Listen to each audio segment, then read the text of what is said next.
de volta para mais uma videoaula de História. Nós faremos as correções que inicia na página 222 até 229.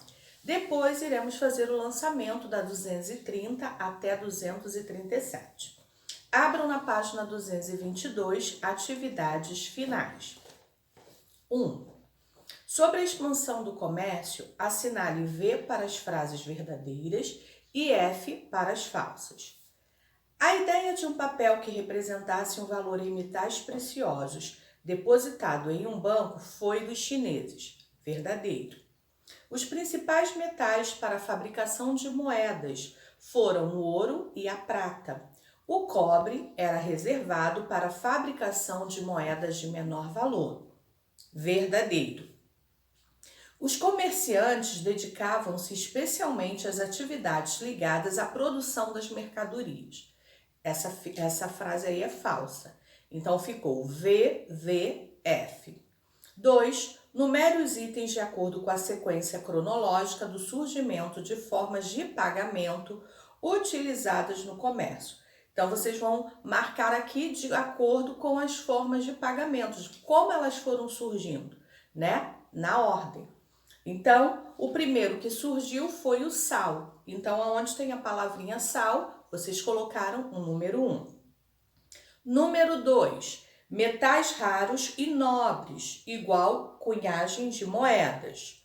Número 3, papel moeda, igual nota ou cédula. Número 4, foram os cartões de plásticos com tarjas magnética, que é igual ao cartão de crédito. E por último, aplicativos instalados em smartphone.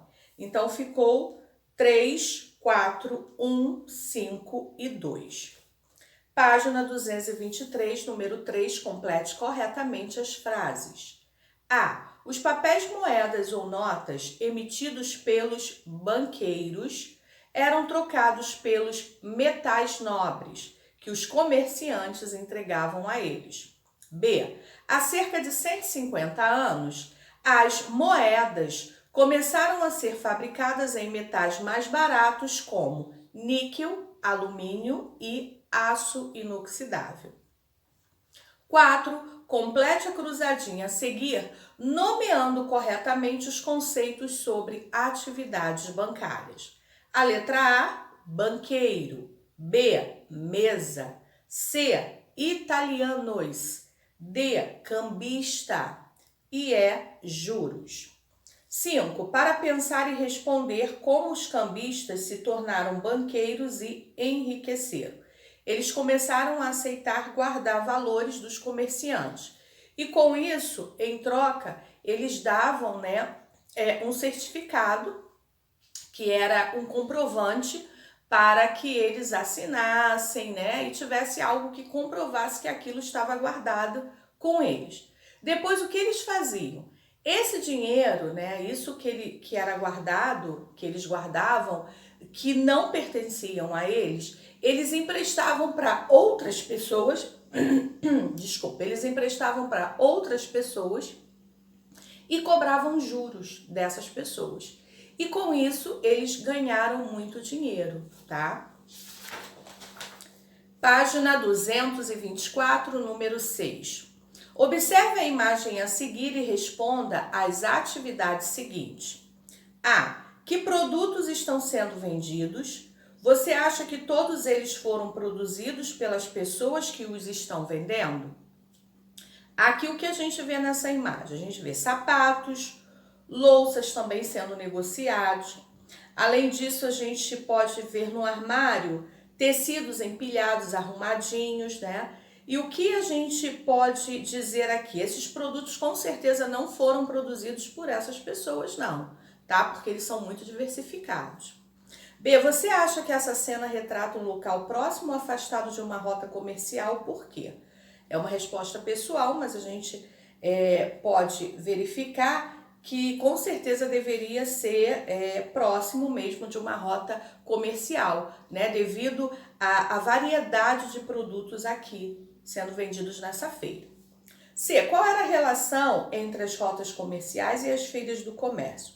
era pelas rotas de comércio, né, que eram trazidos, né, eles traziam por essas rotas, né, marítimas, né, e através dessas feiras que eram vendidos esses produtos. Então, pelas rotas de comércio, eram trazidos esses produtos de luxo do Oriente e por meio das feiras, eles eram vendidos.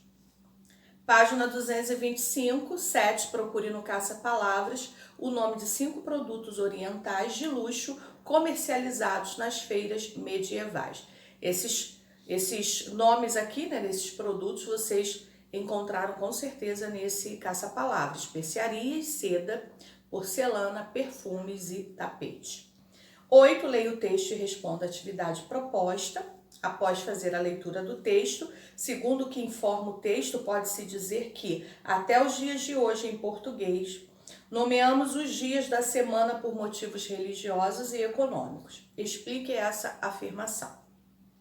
As motivações religiosas nomearam o domingo e o sábado. O domingo é o último dia da semana para os cristãos, mas ao mesmo tempo é o primeiro dia da feira. O sábado é o último dia da semana para os judeus. Já segunda, terça, quarta, quinta e sexta-feira também se referem aos dias da feira. Por quê? Os agricultores se reuniam, né, em torno da igreja para vender os seus produtos. Página 226, 9, em sua opinião, por que muita gente ainda duvida dos relatos de Marco Polo? É uma resposta pessoal, mas o que acontecia? Em seus relatos, Marco Polo exagerava, né? Ele exagerou nas maravilhas que ele falava, né? Comentava nas coisas, né, que ele via de monstro, enfim, ele exagerou um pouco. Então, algumas pessoas não acreditavam muito no que ele escreveu e duvidavam dessas histórias. 10. Entre os produtos listados a seguir estão 4 que os europeus conheceram no Oriente, por meio do comércio, e os integraram à própria dieta. Há outros 4 produtos que os europeus conheceram quando descobriram a América e também se tornaram seus consumidores. Classifique-os e insira-os corretamente na tabela. Então, a tia Andréia primeiro vai falar sobre os produtos orientais, na coluna dos produtos orientais: arroz, limão, chá e cana-de-açúcar. Agora, os produtos americanos: batata, tomate, abacate e cacau. 227, número 11. Observe nas imagens a seguir 3 produtos chineses que os brasileiros compram na atualidade.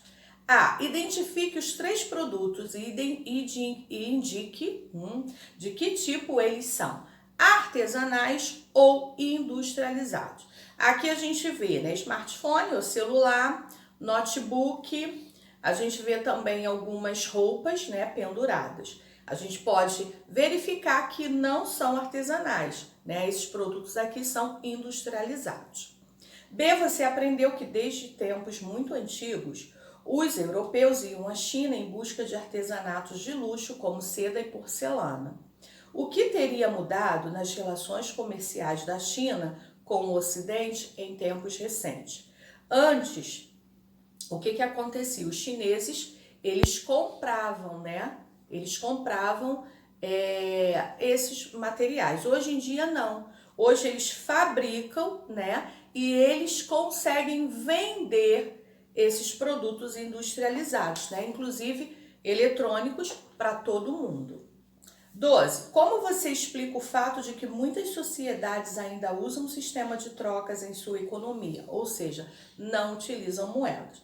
É uma resposta pessoal, mas nem todo povo do planeta tiveram condições para uma expansão comercial que demandaria a criação de uma economia monetizada. Então, por esse motivo, eles ainda não utilizam essas moedas. Página 228 e 229, relembrando, preencha o esquema com os principais tópicos aprendidos no capítulo. O primeiro, aqui a primeira imagem, notas ou cédulas. A segunda, atividade bancária. E na página 229, rotas comerciais. eu aprendi, vocês vão marcar aquilo que vocês já dominam do conteúdo. Agora nós iniciaremos o lançamento da página 230 até 237. Cultura oral, imprensa e rádio. Para conversar, você pode descrever o que está acontecendo em cada uma das imagens? Sim, a gente pode observar na página 230, eles estão lendo, fazendo a leitura de um livro. Na 231, na primeira imagem estão conversando. Na segunda aqui, né, eles estão conversando e com certeza ouvindo uma música. O que há em comum nas três cenas? Nas três cenas, nós verificamos aqui que existe uma comunicação entre eles. Eles estão se comunicando. E a gente vai aprender um pouquinho mais a respeito disso. Abram na página 232, vamos falar agora da cultura oral. Na escola da turma da Eleva, hoje é dia de contação de história. A turma está adorando o contador que narra histórias muito antigas, emendando uma na outra. Vocês já tiveram experiência, né, com contadores de história que já foram lá no colégio. Caramba, ele já contou umas 6 histórias cheias de detalhes e não olhou um papelzinho que fosse. Sim, ele sabe tudinho de cor. Quantas histórias será que ele ainda conhece e sabe contar? Você já ouviu um contador de história? Como a tia Andréia falou, sim, que já foi lá na escola. Se sim, ficou impressionado com a memória dele? Com certeza, né? Porque como eles estão falando aqui, a turminha da Eleva, que eles contam, né? Os contadores de história, eles vão contando muitas histórias e eles não ficam com um papelzinho lendo aquilo, né? Eles têm tudo guardado, ó, na mente. O ser humano é diferente dos outros animais, porque no seu processo de evolução desenvolveu a linguagem. Ou seja, somos mais inteligentes porque sabemos contar histórias. Os outros animais também se comunicam em um nível básico, mas só os humanos comunicam ideias de forma criativa e complexa. Uma abelha, por exemplo, sempre comunica as mesmas coisas e da mesma forma. Ao contrário, o ser humano pode dizer coisas completamente novas e em diversos idiomas. Conseguimos guardar e comunicar uma quantidade enorme de informações. Essa habilidade permitiu aos grupos humanos compartilhar suas experiências e planos em seus membros e mesmo entre diferentes grupos. O conhecimento compartilhado pela fala entre os seres humanos é chamado de tradição oral ou cultura oral. Vamos marcar isso aí, ó. O conhecimento compartilhado pela fala entre os seres humanos é chamado de tradição oral ou cultura oral. As mensagens são passadas de uma geração a outra, o que pode ocorrer por meio de contos, provérbios, canções, anedotas, lendas, fábulas e poemas, entre outros. O que há de comum entre esses meios é que eles não precisam da escrita, ou seja, o ser humano é aquele que contém o saber e o compartilha pela fala. Lá no glossário na página 233, nós vamos marcar provérbio, frase curta e popular que resume uma ideia. Anedota, história engraçada, piada. Fábula, que nós já vimos bastante, né? História em que os personagens são animais que agem como seres humanos e toda fábula no final tem uma moral, um ensinamento.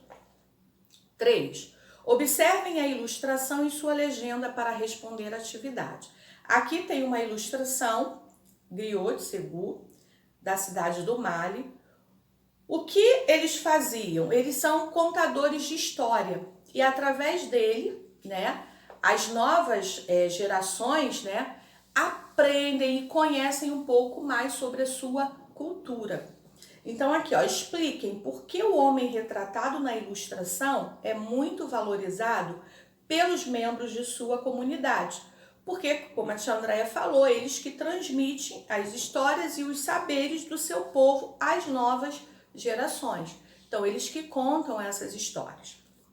No CULT, se você quiser saber um pouquinho mais, né, sobre o griot contemporâneo, contando uma história ao seu povo, vocês podem estar indo aqui, ó, nesse link, né, do YouTube, e vocês vão está assistindo, ele contando sobre a história, sobre um viajante e seu cantil de água. Então, se vocês tiverem algum interesse, podem estar acessando esse link. Na página 234, nós vamos falar um pouquinho sobre a invenção da escrita, tá? Mas antes, a tia Andréia vai passar um vídeo para vocês, prestem bastante atenção. Já já eu volto.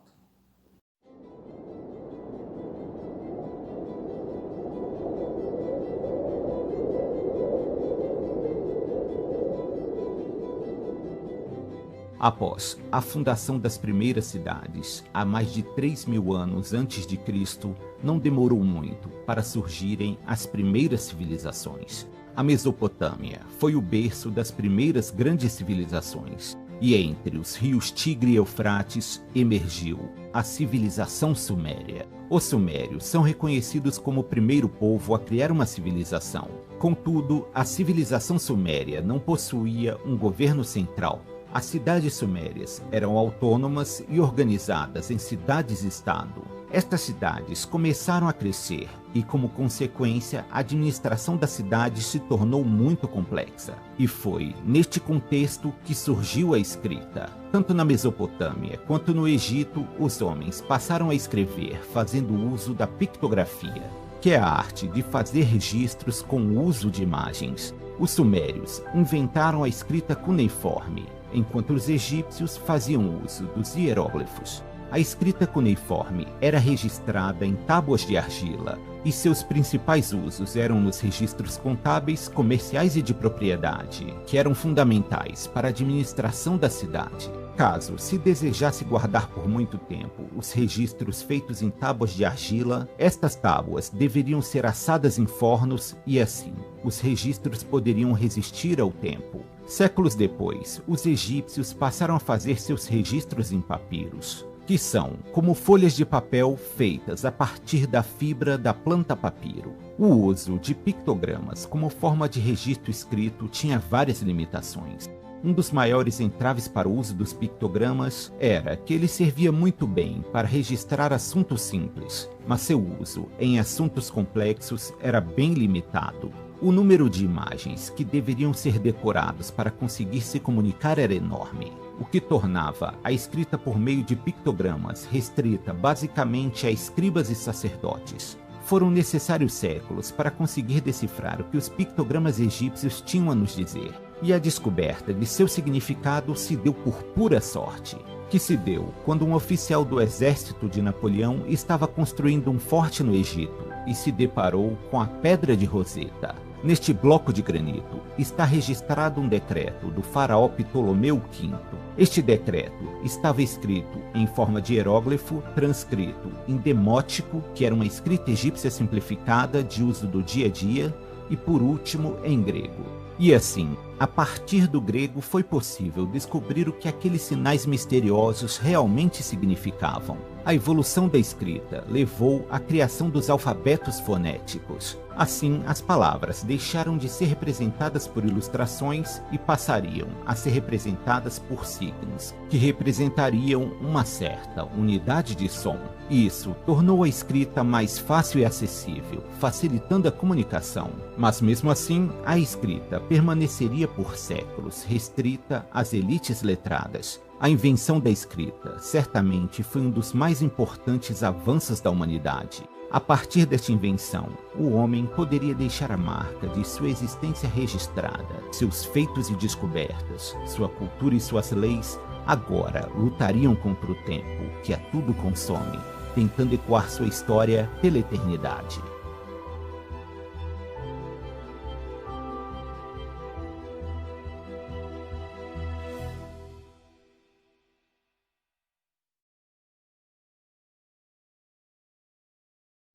E aí, quarto ano, assistiram o vídeo? Esse vídeo falou um pouquinho sobre a invenção da escrita, né? As primeiras grandes civilizações, a escrita, né? Quais foram, né? As formas de escrita, os alfabetos fonéticos que passaram a ser utilizados por símbolos.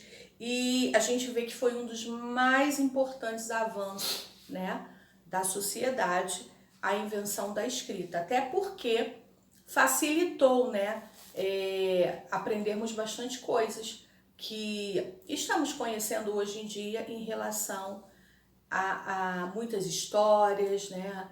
Muitos depoimentos, muitos livros, né? Informando, né? E contando coisas que talvez, se fosse apenas via, né, oral, de forma oral, falando, nós não teríamos esse conhecimento. Então vamos, página 234, invenção da escrita. A turma já ouviu mais duas histórias muito interessantes. O contador de história está aqui, ó. Luquinha está tão impressionado com a memória do contador quanto Nina e Beca. Muito legal, mas ainda bem que, para quem não tem tanta memória, inventaram a escrita. Impressionante, né, Luquinha? Ele é um baú de história. É mesmo. Você concorda com Luquinha? A escrita ajuda quem não tem memória? Com certeza. Você anota, né, tudo aquilo que você quer guardar, que você não quer esquecer. Então, a escrita nos ajudou bastante. Há cerca de 6.000 anos, algumas aldeias cresciam e se transformavam em cidades com governos, sociedade hierarquizada e atividade comercial. Por isso, tornou-se muito difícil controlar as vendas e a produção de alimentos e produtos artesanais. Contava-se apenas com a memória das pessoas. Era necessário ter como registrar as informações para organizar a produção e o comércio. Para isso, foram inventados os sistemas de escrita por vários povos, com diferentes características e momentos de sua história. Com o tempo, a escrita mostrou-se também útil para o controle de cobrança de imposto pelo governo e para o registro de leis, histórias e mitos daqueles povos. No glossário, sociedade hierarquizada, sociedade na qual as pessoas estão divididas em diferentes camadas sociais, com maior ou menor poder e diferentes funções e interesses. Na página 235, 2. Agora responda, Luquinha estava certo? Sim ou não e por quê? Né? Na minha opinião, sim, porque a gente observa que o registro ele se torna essencial, né? Não se pode, né, apenas depender de memórias, né, de pessoas que venham contar história para aprendermos sobre outras civilizações, aprendermos sobre histórias que aconteceram lá no passado. Então, o registro se torna muito essencial. 3. Você acha que seria correto afirmar que a escrita surge por uma necessidade? Por quê? Uma resposta pessoal, cada uma vai colocar a sua. Acredite se quiser. Escrever ou não escrever, eis a questão. Hoje em dia, muitos acreditam que a melhor forma de ensinar é escrever. Da mesma forma, a melhor forma de aprender seria ler. Por isso que a leitura é essencial, né? Devemos estar fazendo, né, a leitura diariamente. Por isso, são vistas como sábias aquelas pessoas que estão sempre rodeadas de livro. No entanto, um dos maiores pensadores da humanidade, Sócrates, não escreveu uma linha sequer. Na antiguidade, quando viveu, Sócrates se recusou a escrever. Ele acreditava que a única forma de aprender e ensinar era por meio de uma boa conversa. Na conversa, as pessoas podem fazer perguntas e aquele que está falando pode mudar a sua forma de explicar. Só conhecemos o pensamento de Sócrates hoje porque um grande aluno seu, Platão, discordou dele e escreveu sobre ele. Para não trair muito as ideias do seu mestre, Platão escreveu seus livros como se fossem conversas de Sócrates com outras pessoas. O que você acha? É melhor conversar ou escrever para divulgar uma ideia? Será que há vantagens e desvantagens em cada uma dessas opções? Página 236. Vamos conhecer algumas das primeiras modalidades da escrita? Algumas modalidades, né, foram faladas também no vídeo que vocês assistiram. A primeira, os sumérios, povo que viveu na antiga Mesopotâmia, atual Iraque, inventaram a escrita cuneiforme por volta do ano 3500 a.C. Ela era feita usando um bastão de cana de ponta triangular na argila úmida, que depois era posta para secar ao sol. Os sinais da escrita cuneiforme, que é em forma de cunha, tá? Começaram como desenhos simplificados e estilizados que representavam objetos e seres.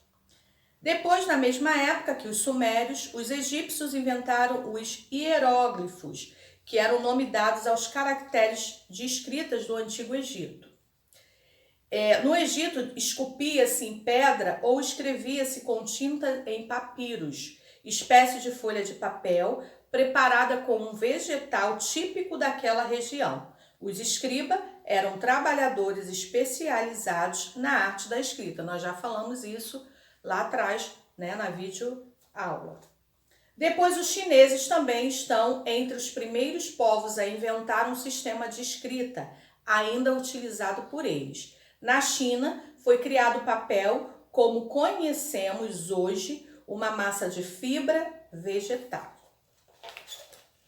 Na página 237, os fenícios, um povo dedicado ao comércio marítimo que viveu no atual Líbano, foram os primeiros a inventar uma escrita fonética, ou seja, baseada nos sons da fala humana.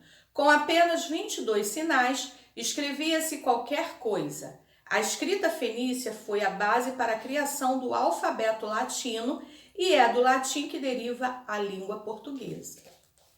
E no super desafio 1, localize no mapa mundi os locais onde nasceram os 4 sistemas de escrita destacados anteriormente. Então, vocês vão ter que localizar China, Egito, Líbano e Iraque. Aí vocês vão circular, tá? Esses locais nesse mapa no super desafio, tá? O nosso lançamento vai terminando por aqui. Espero que vocês façam com muita atenção. Até a próxima. Um beijo. Tchau.